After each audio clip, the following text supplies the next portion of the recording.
Effective writing is writing that gets results. That's probably the most important idea on this course. You want to achieve practical change in the world, and you want writing to help you to do that. So let's begin with some big questions. You're sitting down to produce a document at work. What's your goal? You probably want someone to do something, or you may want them to allow you to do something. Maybe you want to advocate for or against something. Now, what's writing got to do with those objectives? Well, if you think about it, your writing needs to influence your readers' thinking so that they do what you want them to do, or allow you to do what you want to do. In other words, you probably need to persuade them in some way. But not always. Sometimes you write simply because you want to explain something to your reader. You may want to explain how you've conducted a piece of research. You may want to explain how a crisis has arisen, or how a change of policy has affected the delivery of a service. Now, what's influencing got to do with those kinds of objectives? Well, in all cases where you're explaining, or indeed persuading, you need to influence your reader to believe that what you're saying is true, relevant, and useful to them. So, influencing your reader is probably the single most important thing that you have to do.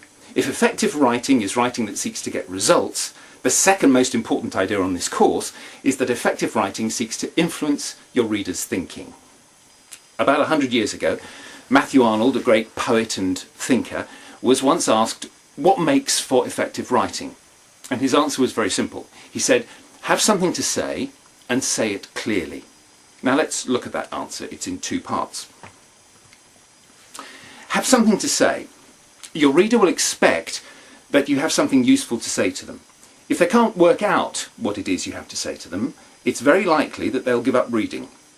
After all, they've got plenty of other things to read. So influencing your reader is a matter of working out what you want to say to them. You have to work out your ideas. So what's an idea? Well, in the context of this course, I'm going to use the word idea with a very specific meaning. An idea is a thought expressed as a sentence. Keep that idea in mind. An idea is a thought expressed as a sentence. It's ideas that influence people's thinking. Facts alone, however accurate, can't do it. So when you ask the question, what do I want to say, the answer will always be a sentence. A fully grammatical sentence. Now, we judge the quality of our writing by the quality of our ideas, and we judge the quality of our ideas not by how accurate they are, but by how meaningful they are. So the more meaningful your reader finds your ideas, the more likely it is that you will influence them. What about the second part of Matthew Arnold's quotation? Have something to say, he said, but say it clearly. Now, how can you know that what you have to say is clear? The truth is that you can't unless the reader tells you, and you may never meet the reader. So we'll have to guess. But here's a rough and ready definition. If the reader can read what you have to read and not notice that they are reading, then your writing is probably clear. If they notice that they're reading, perhaps because they find a word difficult to understand, or they have to read something twice, then your writing is not as clear as it should be. Your writing is like a window through which the reader can see what you mean. If the window is clear, then they won't notice the window. If it's not clear, then they will notice the window, and we will have to clean it. We will have to edit or polish the window of our writing. So let's summarise where we are. Effective writing is writing that seeks to get results. Effective writing seeks to influence its reader's thinking. To write effectively, we need to have something to say, and we need to say it clearly. Here are three key principles for creating an effective document. Number one, give your document a single governing idea. Number two, support that governing idea with a small number of other ideas logically ordered. Number three, make your document as easy to read as possible. Let's look at each of those key principles in turn. Number one, give your document a single governing idea. If you think about it, your reader will understand you if they can remember your idea, and the easiest number of ideas to remember is one. Now, on this course, we'll call that idea your message.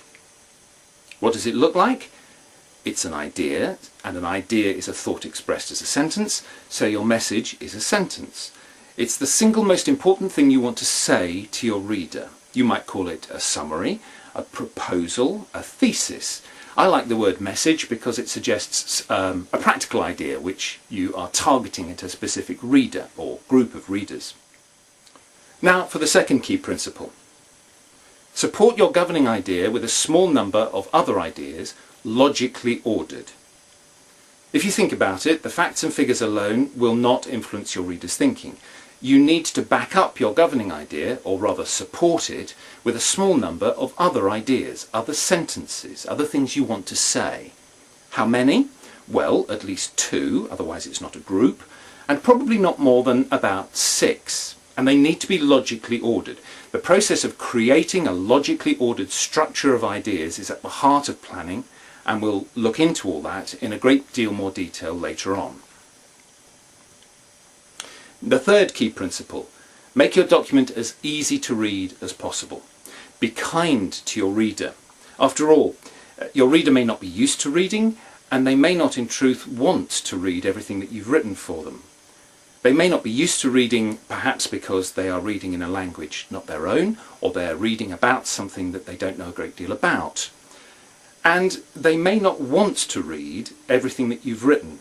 In fact, in truth, they may not want to read anything at all. This idea can sometimes be rather shocking, but it's worth remembering. Your reader, like most of us, will be suffering from information overload, and every word you write contributes to that load. So, if you want to influence your reader, you need to make reading as easy as possible. Otherwise they'll give up, and all your hard work will be for nothing. Okay, so you're sitting at your desk, you have a report to write, you're staring at a blank piece of paper or a blank screen. You know you have to start now, and if you don't start now, you'll have to start later. You can't be seen at your desk doing nothing. So what do you do? What should you do? What could you do? Well, the first thing to do is to stop worrying. Even the greatest writers have difficulty starting sometimes. Dale Carnegie, not exactly a great writer, but certainly a very important person, once said, "To fail to prepare is to prepare to fail." And that's worth remembering. Planning is really important. It's the planning process that helps us to work out what it is we want to say. But editing matters too. After all, it's in editing that we make our writing say what we want to say more clearly. So, all in all, there are 3 stages in the process of producing an effective document: planning, drafting, and editing. And of those 3, planning and editing are by far the most important. Now, in the next section of the course, we'll be looking at planning in a great deal more detail. But before we do that, let's just summarise once more where we've got to. Effective writing is writing that seeks to get results by influencing its reader's thinking. In order to write effectively, we need to have something to say, and we need to say it clearly. There are 3 key principles for producing an effective document.